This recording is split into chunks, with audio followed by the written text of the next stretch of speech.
हरियाणा की मनीषा की लाश को मिले हुए लगभग 7 दिन हो चुके हैं। इन 7 दिनों के अंदर जब हम इस वीडियो को रिकॉर्ड कर रहे हैं तो दिल्ली के एम्स के अस्पताल के अंदर मनीषा का पोस्टमार्टम अभी इस वक्त चल रहा है और इसके पहले भी 2 बार पोस्टमार्टम हो चुका है।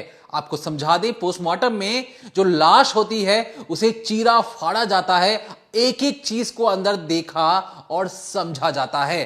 पहली बार जब पोस्टमार्टम हुआ तो उससे जो परिवार को दिखाया गया तो परिवार संतुष्ट नहीं था। दूसरी बार जब पोस्टमार्टम हुआ तो पता लगा कि बॉडी के अंदर से जो इंटरनल ऑर्गन्स गायब है। पता ये लगा कि जब जांच पड़ताल की गई कि ऑर्गन्स कैसे गायब हो गए तो पता लगा कि उसे फॉरेंसिक के लिए भेजा गया है। अब बावजूद इसके, अब जिस तरीके से हरियाणा पुलिस ने गलतियों की बौछार लगा दी थी और ऐसी ऐसी गलतियां की थी कि वो छिप नहीं रही थी और बर्दाश्त के तो काबिल ही नहीं थी। लेकिन जब हमने कल लगातार 2 दिन से लगातार हरियाणा पुलिस की एक एक गलतियों को आपके सामने जब पेश कर रहे थे तो हरियाणा पुलिस की तरफ से भी हमें कहा गया कि देखिए, आप इस तरह की खबरें नहीं चलाएगा। हम बताएंगे इस डिकोडिंग क्राइम के अंदर कि जो हरियाणा और भिवानी की जो एसपी हैं उन्होंने मीडिया के लिए क्या क्या गाइडलाइंस जारी की थी कि कौन सी खबरें दिखानी चाहिए, नहीं दिखानी चाहिए। लेकिन खैर, जब हम हरियाणा पुलिस पर सवाल उठा रहे थे, जो लोग थे वो हरियाणा पुलिस के कार्यशैली पर एक एक तरीकों से सवाल उठाकर कह रहे थे कि हरियाणा पुलिस बहुत ज्यादा करप्ट है, उन्होंने अच्छे तरीके से जांच पड़ताल नहीं की और उसी की बदौलत जिस तरीके से लगातार 2 दिनों तक इंटरनेट बंद कर दिया जाता है उस इलाके का, अब इतने सारे लोगों के सामने आने के बाद, सबूत पेश करने के बाद आज जो मुख्यमंत्री हैं उन्होंने भिवानी की मनीषा की जो डेथ मिस्ट्री थी उसे सीबीआई को सौंप दिया है। अब सीबीआई मतलब दिल्ली से बड़े बड़े अफसर जाएंगे और जांच पड़ताल करेंगे। लेकिन बावजूद इसके परिवार अब भी अंतिम संस्कार करने को राजी नहीं है, क्योंकि जब जब पोस्टमार्टम होता है तब तब नई नई जानकारियां सामने आती हैं और इस नई नई जानकारियों में एक जो सबसे अजीब जो चीज होती है, मान लीजिए कि अगर आप पहली बार पोस्टमार्टम करते हैं, परिवार संतुष्ट नहीं है, परिवार जब दूसरी बार पोस्टमार्टम करवाता है तो फिर आपको समझ में आना चाहिए कि आप 21वीं शताब्दी में रहते हैं, इंग्लिश में कहूं तो 21st सेंचुरी में रहते हैं। प्रॉपर वीडियोग्राफी होनी चाहिए पोस्टमार्टम की ताकि कोई भी गलती की गुंजाइश ना बचे। लेकिन सेकंड पोस्टमार्टम की जो वीडियोग्राफी है उसका कोई भी अता पता अब तक नहीं लग पाया है। अब यहां तक कि कल हमने आपसे यह भी कहा था कि फोन गायब है, लेकिन फोन के कुछ हिस्से जरूर बरामद कर लिए गए। मसलन ये कि फोन का कवर मिल चुका है और कई तरीके से जानकारी ये भी आ रही है कि जो फोन है उसके बारे में हरियाणा पुलिस सही तरीके से जानकारी नहीं जुटा पाई है। एक इस तरीके से जो केस को, एक मर्डर केस को, एक डेथ मिस्ट्री को मटिया मेट करने का जो खाकी वर्दियों ने काम किया है, उसी के बदौलत ये जो जांच है पुलिस के हाथों से छीन कर सीबीआई को दे दी जाती है। पुलिस के एसपी और जो तमाम जो कांस्टेबल थे उन्हें सस्पेंड कर दिया जाता है। अगर जांच अच्छी होती तो आपको लगता है ये सारी चीजें होती। तो क्या है पर्दे के पीछे की कहानी, चलिए तफसील से जानिए। पुलिस की गलतियां हो या लोग जिस तरह से आक्रोश में हैं, जिस तरह से इस केस में ढिलवाई की गई, उस पर तो बात करेंगे। लेकिन आज हम आपको सबसे पहले पोस्टमार्टम के बारे में बताएंगे कि आखिर मनीषा के पोस्टमार्टम में आया क्या। जो पहला पोस्टमार्टम था, फिर जो दूसरा पोस्टमार्टम हुआ और अब तीसरा चल रहा है, उसका अपडेट भी आपको दिया जाएगा। क्योंकि कई सारे लोग जानना चाहते हैं कि आखिर जिस तरह से पुलिस जो है अपनी बयानबाजी कर रही है, पुलिस पूरा केस समझा रही है, बोल रही है उस लड़की ने कुछ ऐसा खाया जिससे उसकी मौत हो गई, उसने कीटनाशक खाया, तो कई सारे सवाल अब पोस्टमार्टम रिपोर्ट पे भी उठ रहे हैं। मैं एक शख्स का नाम लेती हूँ, सीनियर एडवोकेट है, नाम है प्रदीप मलिक। उन्होंने बाकायदा एक सोशल मीडिया पर जितना भी पोस्टमार्टम रिपोर्ट उनके परिवार के द्वारा, मनीषा के द्वारा उनको प्रोवाइड की गई, उन्होंने उसका हवाला लेकर उस चीज़ को एनालाइज करके बहुत सारी चीज़ें लिखी हैं और हम उस पोस्टमार्टम के बारे में आपको एक एक चीज़ें बताते हैं कि आखिर क्या गलतियाँ हैं। और दोनों पोस्टमार्टम रिपोर्ट यानी कि जो भिवानी में कराएगी और फिर जो पीजीआई रोहतक में हुई, वो दोनों अलग कैसे हैं, दोनों में बहुत सारी ऐसी बातें हैं जो खुद ही कॉन्ट्रडिक्ट कर रही हैं। अगर एक एक करके बात करना शुरू करें उस पोस्टमार्टम रिपोर्ट की, तो देखिए, सबसे पहले आप ये देखिए कि जो मनीषा है पुलिस ने एक बयान तो दे दिया कि भाई मनीषा जो लड़की थी वो जब घर से निकलती है और फिर उसके बाद रास्ते में एक दुकान पड़ती है और वहाँ से वो कीटनाशक खरीदती है, यानी पेस्टिसाइड खरीदती है। अब अगर हम टाइमिंग का बात पर जाएं और अगर पेरेंट्स की माने तो उन्होंने कहा करीब 7:30 बजे वो स्कूल वैन में बैठी और पुलिस के मुताबिक 8 बजे के आसपास उस दुकान पे पहुंचे और उसने पेस्टिसाइड खरीदा। सुबह 8 बजे ऐसे इलाके में क्या दुकानें खुल जाती हैं? एक तो ये बहुत नॉर्मल सा सवाल है, और अगर खुली भी हैं तो वो पर्ची कहाँ है, वो रसीद कहाँ है? पुलिस ने ये तो कह दिया है कि देखिए जो रजिस्टर है उसमें मनीषा का नाम एंटर है कि उसने इस तरह से एक दवाई खरीदी। क्या कोई लोकल दुकान वाला क्या ऐसा कोई रजिस्टर मेंटेन करता है कि आप पेस्टिसाइड लेके जा रही है मैडम, यहाँ पर साइन करिए, अपना नाम लिखिए, अपनी एज लिखिए और अपनी डिटेल भरिए? क्या कभी आपने कभी ऐसी कोई दवाई खरीदी हो? बहुत से लोग किसान भी हैं, उनके घर में खेती होती है, तो क्या आप कभी ऐसी कोई दुकान पर सामान जब खरीदने जाते हैं, पेस्टिसाइड की मैं बात कर रही हूँ, तो क्या कभी आपने ऐसे किसी रजिस्टर पर साइन किया है? लेकिन वो पर्ची कहाँ है उसका अभी तक कुछ अता पता नहीं है। अब सबसे बड़ा सवाल उठता है, हमने कल भी इस बात को उठाया था कि आखिर 2 दिन बीते थे, जो बॉडी मिल जाती है उससे पहले किसी ने बॉडी वहां पर देखी नहीं, छानबीन सबने की होगी, परिवार वालों ने तो की ही होगी, लेकिन उस एरिया में कोई बॉडी नहीं मिलती। ऐसा भी नहीं है कि घर से, स्कूल से, कॉलेज से करीब 300-400 किलोमीटर दूर या 20-25 किलोमीटर दूर लाश पड़ी हो। 500 मीटर के दायरे, मुश्किल से 1-2 किलोमीटर के दायरे में वो लाश पड़ी थी, और जो दुकान थी और जो स्कूल पड़ता था वहां से तो मुश्किल से 500 मीटर का ही फासला था। तो सोचिए, क्या परिवार, क्या घर वालों ने उस एरिया की छानबीन नहीं की होगी? तो उस दिन तक, रात तक की बात आ रही है, अगले दिन भी वो लाश क्यों नहीं मिली? वो करीब आप ये समझिए 2.5-2 दिन बीत जाते हैं, पूरे 2 दिन होने वाले होते, तब वो लाश कैसे मिलती है? कैसे एक किसान का जो खेत था उसके अंदर वो लाश मिल जाती है? और तो और 2 दिन के अंदर, महज 2 दिन के अंदर बॉडी डिकम्पोज भी कैसे हो जाती है? अगर हम मान भी ले कि 11 तारीख को ही मनीषा ने कोई ऐसा कदम उठाया और उसकी मौत हुई, तो बस महज 2 दिन के अंदर बॉडी इतनी ज़्यादा सड़ गई, क्योंकि पुलिस ने जो चीज़ें बताई, जो पोस्टमार्टम में भी कई सारी चीज़ें आई, हाथ गला हुआ था, उसका जो शरीर था पूरी तरीके से सड़ चुका था, तो क्या सिर्फ 2 दिन के अंदर मनीषा की बॉडी सड़ गई? और तो और इसके अलावा मनीषा ने उस खेत को ही क्यों चुना? ये सवाल अब भी बरकरार है। अगर किसी लड़की ने एक दुकान से पेस्टिसाइड खरीदा है तो वो ऐसी जगह चुनेगी जहां पर कोई शख्स ना हो। वो लड़की घर आकर भी कदम उठा सकती थी, वो अपना कमरा बंद कर लेती अगर उसे कुछ ऐसा करना ही होता। वो ऐसा खुले में एक खुला आसमान क्यों चुनेगी? एक ऐसा एरिया जहां पर रोड जा रही है, आसपास से लोग गुजर रहे हैं, एक खेत है जहां पर बाकायदा लोग काम करने आते हैं, ऐसे एरिया को मनीषा क्यों चुनेगी? ये सवाल बरकरार है। इसके अलावा अब पोस्टमार्टम रिपोर्ट की बात करते हैं, जिसमें सबसे बड़ा सवाल जो है वो आपके जहन को हिला कर रख देगा। देखिए, सामने आया है कि मनीषा की जो सलवार थी, उसने सूट सलवार पहना हुआ था और उसका जो सलवार जो उसने नीचे पहना हुआ था उस पर एग्रेशन के मार्क्स थे, यानी कि उस पर ये चीज़ दिख रही थी किसी ने जोर ज़बरदस्ती की है, किसी ने उसके साथ कुछ ऐसा करने की कोशिश की है जिसकी वजह से वो एग्रेशन मार्क वहाँ पर आए। अब इसका हम किस लिए कह रहे हैं? तो देखिए, मैं आपको एग्जैक्ट पोस्टमार्टम रिपोर्ट की कुछ बातें बताती हूँ। दरअसल जो भिवानी में पोस्टमार्टम किया गया उसमें जिक्र किया गया कि जो मनीषा की सलवार थी उस पर एग्रेशन के मार्क थे, लेकिन जब दोबारा पोस्टमार्टम किया जाता है और जब पीजीआई में पोस्टमार्टम होता है रोहतक में, तब इस बात का कोई भी खुलासा नहीं होता। उस पोस्टमार्टम रिपोर्ट में ये वाली बात पूरी तरीके से कट होती है, एडिट होती है, क्रॉप होती है। आप अपने आप समझ लीजिए कि वहां पर कुछ था ही नहीं। अब जो भिवानी की पोस्टमार्टम जो पहले आई थी उसमें एग्जैक्ट क्या लिखा था? दरअसल उसमें था कि सलवार पर एग्रेशन के मार्क मिले। लड़की की सलवार का जो नारा होता है जिससे आप उसे बांधते हैं, जिसके लिए उसे रोका जाता है जिस चीज़ से, वो खुला हुआ था। अब अगर कोई लड़की अपने साथ कुछ गलत करने जा रही है, वो खुद को ख़त्म करने वाली है, तो क्या उससे पहले वो अपने सलवार का नारा खोलेगी? ये किस तरह से वहाँ जो पोस्टमार्टम रिपोर्ट है ये चीज़ उसमें मेंशन है कि उसका जो नारा था वो खुला हुआ था जब बॉडी लाई गई, तो आखिर नारा कैसे खुल गया? इसके अलावा बताया गया है कि जो उसका इनर गारमेंट था जो उसने पहना हुआ था उस पर भी एग्रेशन के मार्क थे और साथ ही साथ उसने स्टूल पास किया था। अब कोई व्यक्ति अगर कोई ऐसी चीज़ खा रहा है, कोई अगर उसने कुछ ऐसी चीज़ का सेवन किया है तो शायद ये सारी चीज़ें नहीं होंगी, लेकिन अगर उसके साथ मारपीट हो रही है, उसके साथ शोषण किया जा रहा है, वो पहले ही डर गई है, तो कोई ऐसी चीज़ ज़रूर होगी। अगर उसके साथ ज़ोर ज़बरदस्ती की जा रही है तो वो स्टूल पास ज़रूर करेगा। तो पहले वाली रिपोर्ट में ये सारी बातें आती हैं, लेकिन जब पीजीआई में पोस्टमार्टम कराया जाता है तो ये सारी बातें छुपाई क्यों गई? ये सारी बातें क्यों नहीं आई? अब अगर हम ये सोचें कि पहले वाले डॉक्टर ने सही पोस्टमार्टम किया तो यानी दूसरे वाले डॉक्टर्स पर सवाल उठता है, और अगर हम दूसरे वाले डॉक्टर्स की सही माने तो यानी पहले वाले डॉक्टर्स पर सवाल उठता है। तो आखिर जो डॉक्टर्स हैं उनकी बात आपस में कॉन्ट्रडिक्ट कैसे कर सकती हैं?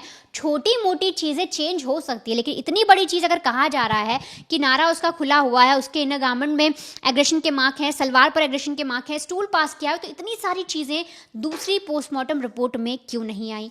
अब आगे अगर हम बढ़ते हैं, आगे की बात करते हैं, तो देखिए चीज़ें ये भी आई कि जो लड़की है उसका चेहरा खाया गया, क्योंकि आपने कई लोगों ने हो सकता है ट्विटर पर वीडियो भी देख लिया हो जिसमें बहुत सारी जानकारियां दी गई हैं, बहुत सारे विजुअल भी कई लोगों ने देख लिया हो, हम इसमें नहीं दिखा सकते। लेकिन जब लड़की की बॉडी पड़ी हुई थी तो उस पर एक यहाँ पर गले पर चांदनुमा एक शेप बनी हुई थी, यानी इस तरह का एक मार्क और कट लगा हुआ था। पहली नज़र में पुलिस ने देखा, किसी ने भी देखा, तो सबको लगा कि किसी ने उस चीज़ को काटा है, सिर को काटा है। लेकिन जब पोस्टमार्टम किया, बहुत सारी चीज़ें पुलिस ने इनपुट निकाले, तो उन्हें पता लगा किसी जानवर ने खाया, और बेसिकली कुत्ते का नाम बार बार सामने आ रहा है कि किसी कुत्ते ने खा लिया। अब इसमें ये बात भी आती है कि अगर कोई कुत्ता भी आया है, कोई जानवर भी वहाँ पर आया, तो उन्होंने सिर्फ ये जो सिर वाला हिस्सा है वही खाकर गया, उसको पूरा निकाल कर ही ले गया। अगर कुत्ता भी वहाँ पर था, हाथ पैर कहीं पर उन्होंने कोई चीज़ छेड़ी ही नहीं। इसके अलावा सिर्फ चेहरा ही, उस लड़की का सिर्फ इतना जो चेहरा है वही निकाल कर वो जानवर लेकर चले गए। ये अपने आप में सवाल बनता है। और पोस्टमार्टम रिपोर्ट में जब पहले कट का मार्क आया तो दूसरे रिपोर्ट में सीधे जानवर की बात कैसे आई? ये भी बहुत बड़ा क्वेश्चन बनता है। तीसरी, जो वकील हैं, जो बड़े बड़े एक्सपर्ट्स हैं, जैसा हमने कल एक सवाल उठाया था कि वो शीशी कहाँ है, वो स्प्रे की बॉटल कहाँ है, जिसके लिए पुलिस बोल रही है कि वो लड़की ने खरीदी, आपको उसकी पर्ची भी नहीं मिली कि वो खरीदी गई है, आपको उसका साइन भी नहीं मिला कि वो खरीदा गया, अगर दुकानदार ने साइन करवाया तो। इसके अलावा वो शीशी उस एरिया में होनी चाहिए। अगर लड़की ने उस जगह पर उस शीशी का सेवन किया, उस चीज़ को उसने यूटिलाइज किया, तो कहीं ना कहीं उसकी लाश के आसपास वो चीज़ मिलती। ज़्यादा नहीं मिलती तो कुछ आप 4-5 कदम चलते उन खेतों के अंदर मिल जाती, लेकिन अभी तक पुलिस को शीशी का भी कुछ पता नहीं है, क्योंकि अगर वो शीशी मिलेगी तब वो फॉरेंसिक में जाएगी और उससे भी बहुत सारी चीज़ें पता लगेंगी कि क्या उस लड़की के फिंगरप्रिंट्स थे, और भी बाकी चीज़ें निकल कर आएंगी।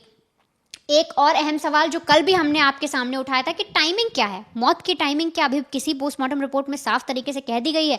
अभी तक पुलिस ने ये डिस्क्लोज नहीं किया है कि लड़की के मौत का समय क्या था, क्योंकि हमने आपको जैसे इस केस में अगर पूरा हम आपको जिस तरह समझा रहे हैं तो उसमें आप ये देखिए कि लड़की करीब 6:30 बजे 11 तारीख को अपने पिता को कॉल करती है, 10 सेकंड की बात करती है, रात को 12 बजे फिर से कॉल करती है, और बीच में एक टाइमिंग और आता है 8 बजे के आसपास वो फिर से कॉल करती है। उसके फ़ोन से 3 बार उसके पिता को कॉल भी किए जाते हैं, एक 10 सेकंड का होता है, बाकी 2 मिस्ड कॉल होती हैं। तो यानी रात 12 बजे तक लड़की तो 11 तारीख को जिंदा थी, और उस रोज़ पुलिस जो है वो मना कर देती है, FIR तक नहीं लिखती, ढूंढती तक नहीं है, और ऐसे में अचानक से एक लाश मिलती है अगले रोज़, उसको कोई देखता भी नहीं है, बॉटल पुलिस को मिलती नहीं है, लेकिन फिर भी पुलिस ये प्रूव करने पर तुली है कि जो स्प्रे है वो लड़की ने खरीदा था और उसी से उसकी मौत हुई। और तो और घटनास्थल के पास जहाँ पर ये पूरी जो लाश रखी थी लड़की की, जहाँ पर डेड बॉडी पड़ी थी, वहाँ पर क्या, अगर मान लीजिए हम जानवर की बात पर यकीन कर ले अगर पुलिस की कि भाई जानवर ने खाया, एक कुत्ते ने खाया, तो जब कोई कुत्ता कोई जानवर किसी शरीर को नोच रहा है तो उससे कुछ लुथड़े इधर उधर पड़े होंगे, वो इतनी परफेक्शन से एक एरिया कट कर कर नहीं ले जा सकता। अगर वो नोच रहा है, उसमें से बहुत सारी चीज़ें निकलेंगी, गर्दन से मांस निकलेगा, तो वो इधर उधर कहीं ना कहीं पड़ा होगा। क्या पुलिस को ऐसी कोई चीज़ें मिली? क्योंकि अगर कोई शार्प कट लगाएगा, कोई ऐसा मर्डर करेगा, तभी वो प्लान चीज़ें बतौर एक प्रोफेशनल तरीके से वो इधर उधर एक जगह से दूसरी जगह चली जाएगी। लेकिन कोई चीज़ को नोच रहा है, कोई उसे खा रहा है, अपने जबड़े से दबा रहा है, तो हो ना हो जो खून के छींटे हैं वो इधर उधर कहीं ना कहीं कुछ तो गिरे होंगे। इसके अलावा छोटे छोटे पार्ट्स जो उस गले के हिस्से के थे वो भी इधर उधर ज़रूर होंगे, इसका भी कुछ नहीं पता। और एक और सवाल जो नोट के बारे में कहा था, उस नोट में उस जो लिखा गया है उससे देखकर पता लग रहा है कि ये प्रिंटेड कॉपी है, वो हम आप सबको बता ही गए हैं।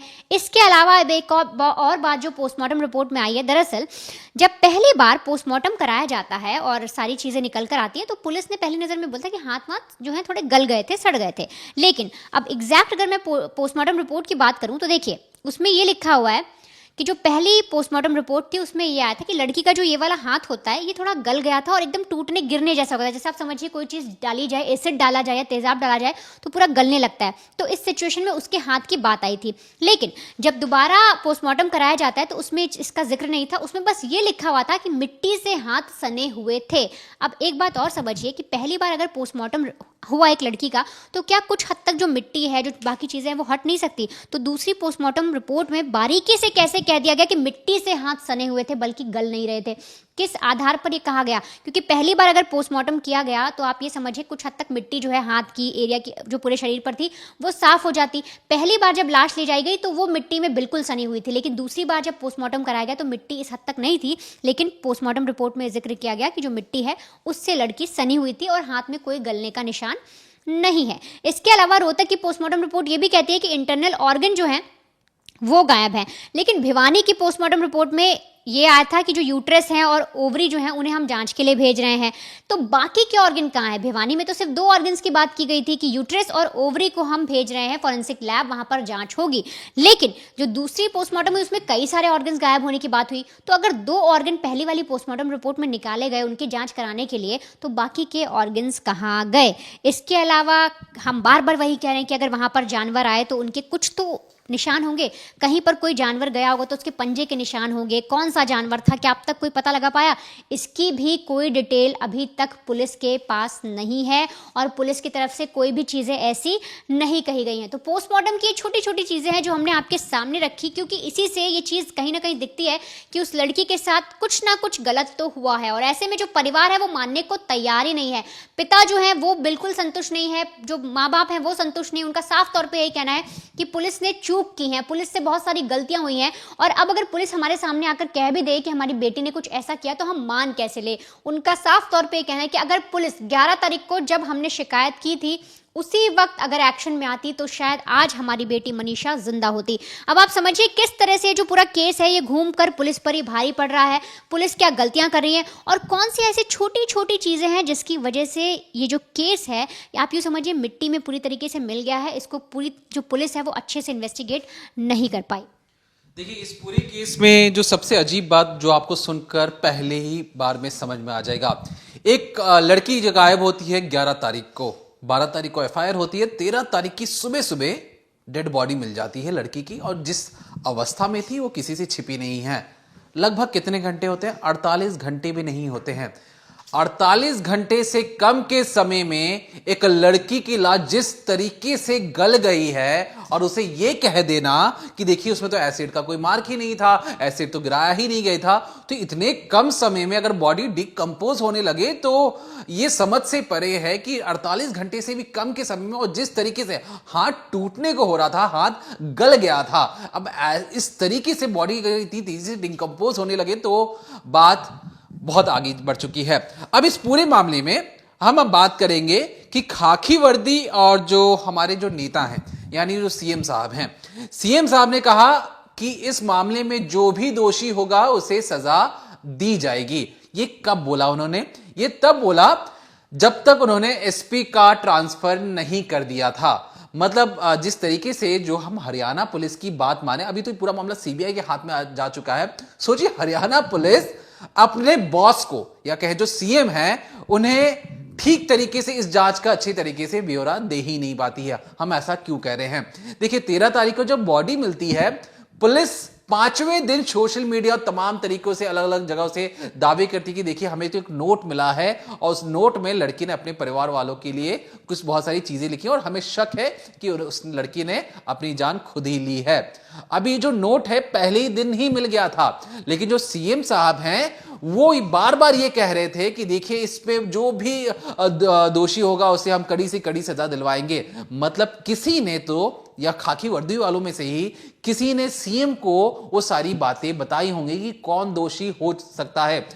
अब ऐसा इसलिए हम कह रहे हैं क्योंकि जब एसपी और कांस्टेबल्स का जब सस्पेंड कर दिया जाता है, उनका ट्रांसफर कर दिया जाता है, तो नए एसपी आते हैं, तो नए एसपी तो आकर एक तरीके से मीडिया को ही क्लास देना शुरू कर देते हैं और जांच क्या ही करते हैं।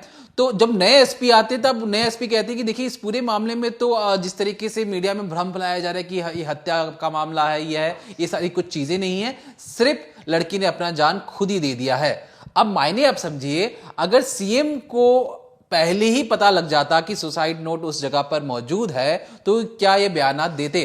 क्या पुलिस पहले दिन ही जब उन्हें नोट मिल गया था तो क्या वो इस चीज का इंतजार कर रहे थे कि कोई जो दोषी है वो सामने से आ जाएगा? क्यों उन्होंने अपने बॉस को ही नहीं बताया कि सर देखिए जो पूरा मामला जो हंगामा लोग कर रहे हैं ये बेबुनियाद है, यहां पे हंगामा करने की लोगों को जरूरत ही नहीं है जिस तरीके से लोग दावा कर रहे हैं, क्योंकि लड़की ने अपनी जान तो खुद ही ले ली है। लेकिन शायद पुलिस वाले अपने बॉस को ही बताना भूल गए हैं और इसलिए जो बॉस है वो खुद मीडिया में आकर कहते हैं कि हम दोषियों को सजा दिलवाएंगे। अब यहां पर एक और चीज ध्यान दीजिए, जिस तरीके से एफआईआर दर्ज में कहा गया कि जो लड़की भाग गई होगी उसकी शादी करके तुम्हारे शादी कार्ड भी आ जाएगी, तो जब अचानक से लड़की जब गायब होती है, जब 112 को बुलाया जाता है, कहा जाता है कि सर मेरे साथ चलिए, आप वहां पे सीसीटीवी वालों को कहिए कि सीसीटीवी दिखाए, तो कॉलेज प्रशासन जिस तरीके से कहता है कि अभी तो सारा स्टाफ जा चुका है, आप कल आइएगा, तो मामले की संजीदा को पता नहीं क्या क्या पुलिस वाले पिता के पास आते हैं और कहते हैं कि देखिए कॉलेज वाले तो ये कह रहे हैं कि सीसीटीवी कल ही देख पाएंगे, लड़की आज गुम हुई है, मैं 12 घंटे बाद देखूंगा क्या वहां पर क्या चीजें हो रही है नहीं हो रही हैं।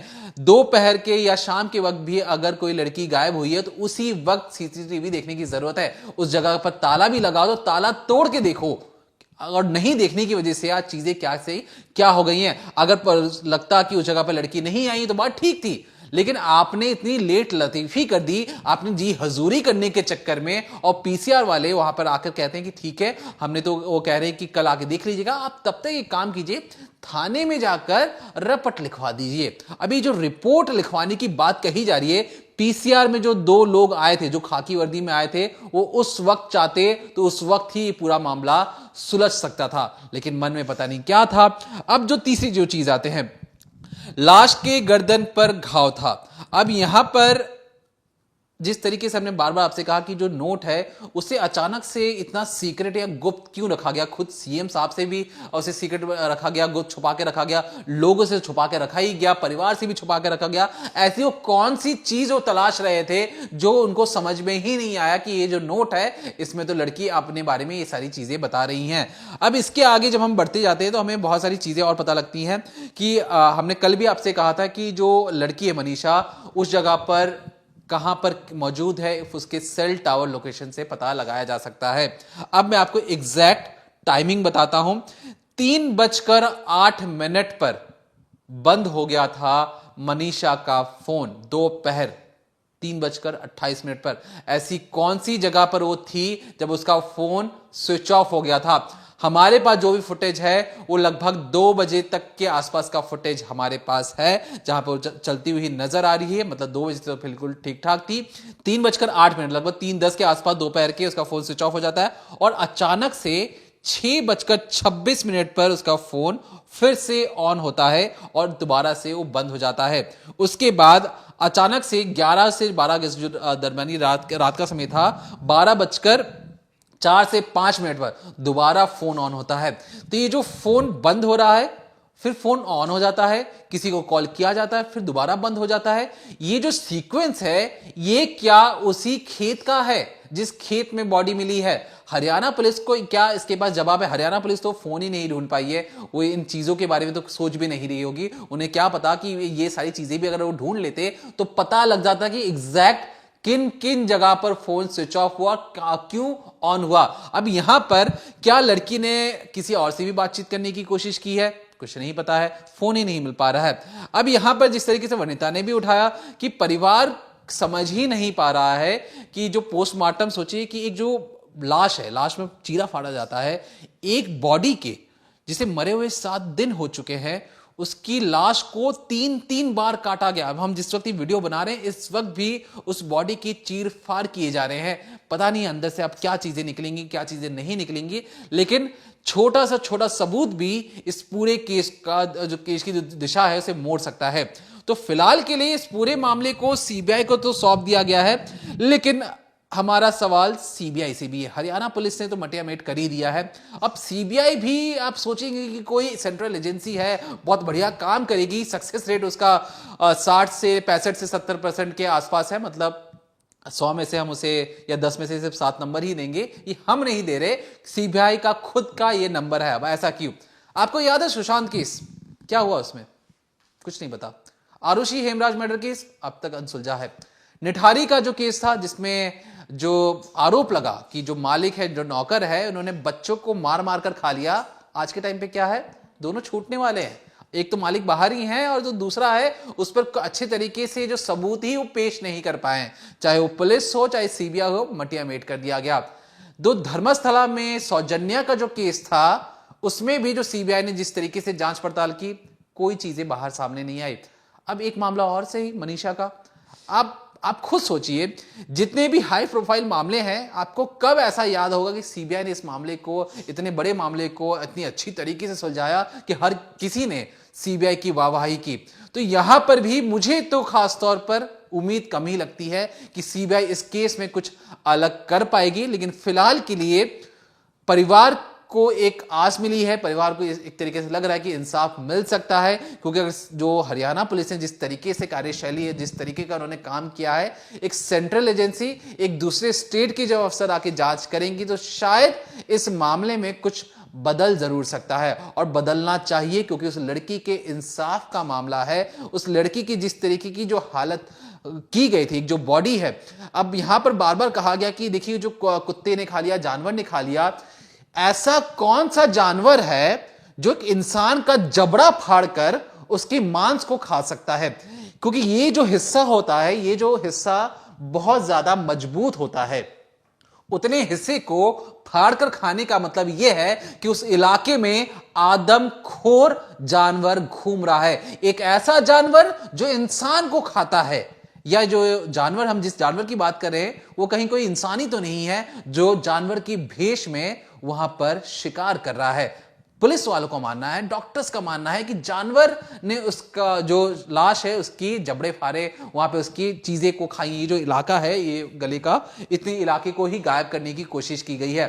तो ऐसा कौन सा जानवर जिसे हाथ पसंद नहीं आ रहा, जिसे छाती पसंद नहीं आ रही, जिसे सिर्फ और सिर्फ चेहरा पसंद आ रहा, और चेहरे को इस पूरे केस में एक तरीके से खाने के बाद, या कहें उस बदनाम करने की कोशिश की गई थी कि लाश की पहचान ही ना हो पाए, और इसलिए इस बॉडी से जो परिवार वालों ने कपड़ा देखकर और बाकी चीजों को देखकर पता लगाया कि ये उन्हीं की बेटी है। नहीं तो चेहरे की जो हालत थी वो कहीं से भी कोई ये नहीं कह सकता था कि ये उन्हीं की बेटी, आंखें तक निकाल ली गई थी। और उस पर भी हरियाणा पुलिस का जो रवैया है वो ये कहते हैं कि आपकी बेटी तो शादी करने गई होगी, शादी का कार्ड छपकर आपके हाथों में आ ही रहा होगा। एक बाप जो भीख मांगता है इंसाफ की, उसे अगर ऐसा जवाब मिले खाकी वर्दी के द्वारा, तो कहीं ना कहीं इस सिस्टम पर लानत है जो इस तरीके की कार्यशैली करता है। और ऊपर से जो हरियाणा पुलिस के जो एसपी, भिवानी की जो एसपी हैं, वो मीडिया को एक बकायदा प्रेस रिलीज करके ये कहते हैं कि मीडिया कोई भ्रामक खबरें ना चलाए, कोई झूठी खबरें ना चलाए,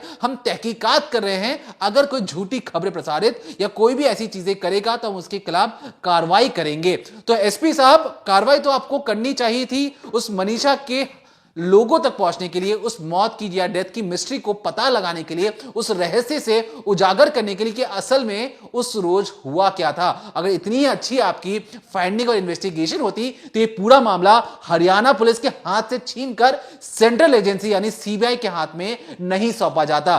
तो पहले आप अपनी जांच पड़ताल अच्छे तरीके से करें, अच्छी इन्वेस्टिगेशन होती तो हम भी तारीफ करते, लेकिन इन्वेस्टिगेशन अच्छी नहीं थी, और इसलिए हम पहले दिन से ये सवाल उठा रहे थे, और सवाल उठाते उठाते आज ये मामला उनसे छीनकर सीबीआई को दे दिया गया। तो इस पूरे मामले पर हमारी पैनी नजर तो बनी हुई है।